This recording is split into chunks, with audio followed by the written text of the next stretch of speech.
Inaasahan tataas ang presyo ng round flute sa mga susunod na araw habang dumarami rin ang namimili para sa medya noche.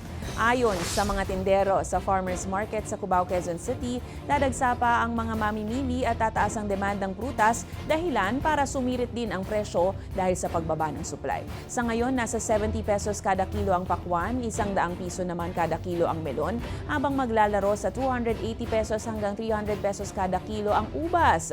Pero inaasahan na tataas pa ito ng hanggang 50 pesos dahil nga sa pagtaas ng demand habang papalapit ang pagtatapos ng taon. Ang 3 piraso naman ng mansanas at orange nasa 100 pesos na habang 100 pesos rin ang isang pakete ng longgan at kyat-kyat.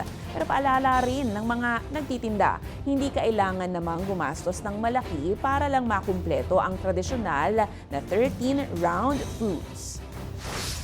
Kung ano yung afford ng mga tao, di ba? Hindi naman natin pwedeng sa yung tao 13 ang bilihin nila. Kung ano po yung kaya nila na bilhin. Yung iba kasi isa-isa, okay na yun, basta makaraos lang.